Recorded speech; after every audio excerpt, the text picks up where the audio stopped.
अज्ञानतिमिरन्धस्य ज्ञानाञ्जनशलाकया चक्षुरुन्मीलितं येन तस्मै শ্রীগুরুবে নমঃ। শ্রীম অর্থাৎ মাস্টারের প্রথমের দিকে খুব জ্ঞানের অহংকার ছিল।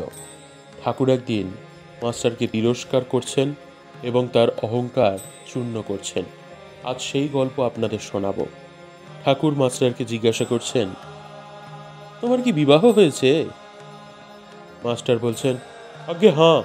ঠাকুর শিহরিয়া বলছেন, ওরে রামলাল, যা বিয়ে করে ফেলেছে। রামলাল হলো ঠাকুরের ভ্রাতুষ্পুত্র। মাস্টার ঘোরতর অপরাধীর ন্যায় অবাক হইয়া অবনত মস্তকে চুপ করিয়া বসিয়া রহিলেন। ভাবিতে লাগিলেন, বিয়ে করা কি এত দোষ? ঠাকুর আবার জিজ্ঞাসা করছেন, তোমার কি ছেলে হয়েছে?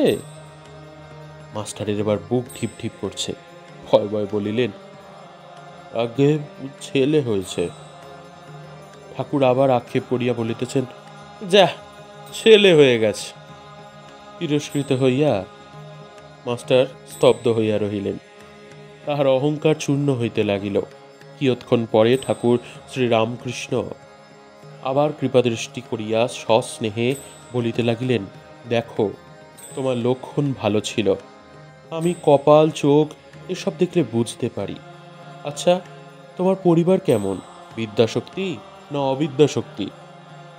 মাস্টার বলছেন, আজ্ঞা ভালো, কিন্তু অজ্ঞান। ঠাকুর তক্ষুনি বিরক্ত হয়ে বলছেন, আর তুমি জ্ঞানী? তিনি জ্ঞান কাহাকে বলে, অজ্ঞান কাহাকে বলে এখনো জানেন না, এখনো পর্যন্ত জানিতেন না। লেখাপড়া শিখিলে ও বই পড়িতে পারিলে জ্ঞান হয়, এই ভ্রম পরে দূর হইয়াছিল। তখন শুনিলেন যে ঈশ্বরকে জানার নাম জ্ঞান, ঈশ্বরকে না জানার নামই অজ্ঞান। ঠাকুর বলিলেন, তুমি কি জ্ঞানী? মাস্টারের অহংকারে আবার বিশেষ আঘাত লাগিল। ঠাকুর বলছেন, আচ্ছা, তোমার সাকারে বিশ্বাস না নিরাকারে? মাস্টার অবাক হয়ে বলছেন, সাকারে বিশ্বাস থাকলে কি নিরাকারে বিশ্বাস হয়? ঈশ্বর নিরাকার, এ বিশ্বাস থাকিলে ঈশ্বর সাকার, এ বিশ্বাস কি হইতে পারে? বিরুদ্ধ অবস্থা দুটাই কি সত্য হইতে পারে? সাদা জিনিস দুধ কি আবার কালো হতে পারে? মাস্টার আবার বলছেন, আজ্ঞা নিরাকার, আমার এইটি ভালো লাগে। ঠাকুর তখন বলছেন, তা বেশ, একটাতে বিশ্বাস থাকলেই হলো।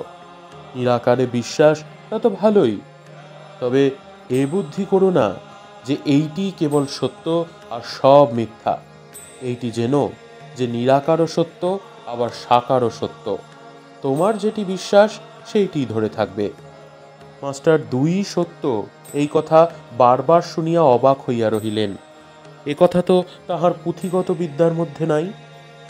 তাহার অহংকার তৃতীয়বার চূর্ণ হইতে লাগিল, কিন্তু এখনো সম্পূর্ণ হয় নাই। তাই আবার একটু তর্ক করিতে অগ্রসর হইলেন। মাস্টার বলিলেন, আজ্ঞা তিনি সাকার, এ বিশ্বাস যেন হলো, কিন্তু মাটির প্রতিমা তিনি তো নন। ঠাকুর বলছেন, মাটি কেন গো, চিন্ময় প্রতিমা। মাস্টার চিন্ময় প্রতিমা বুঝতে পারিলেন না। বলিলেন, আচ্ছা, যারা মাটির প্রতিমা পূজা করে তাদের তো বুঝিয়ে দেওয়া উচিত যে মাটির প্রতিমা ঈশ্বর নয়, আর প্রতিমার সম্মুখে ঈশ্বরকে উদ্দেশ্য করে পূজা করা উচিত।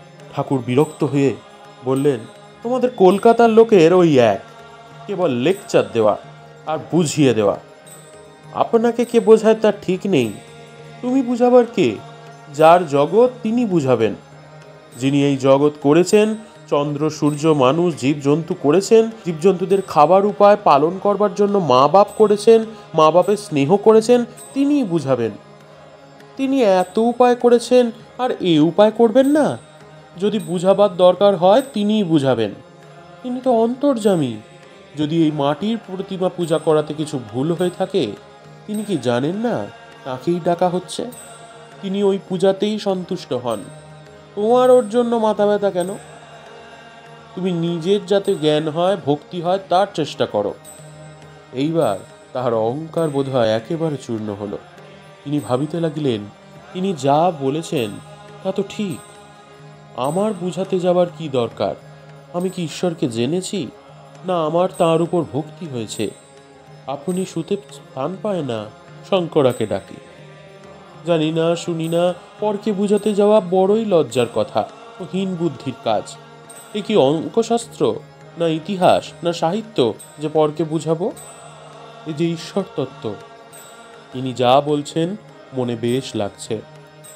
ঠাকুরের সহিত তাহার এই প্রথম ও শেষ তর্ক।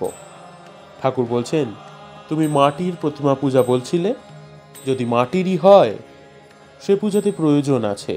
নানা রকম পূজা ঈশ্বরই আয়োজন করেছেন। যার জগৎ তিনি এসব করছেন অধিকারী ভেদে।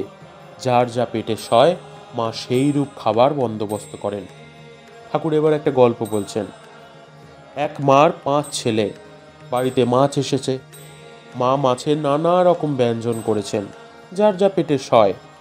কারো জন্য মাছের পোলোয়া, কারো জন্য মাছের অম্বল, মাছের চচ্চড়ি, মাছ ভাজা, এই সব করেছেন। যেটি যার ভালো লাগে, যেটি যার পেটে সয়, বুঝলে? মাস্টার তখন বললেন, আজ্ঞে হাঁ, বুঝলাম।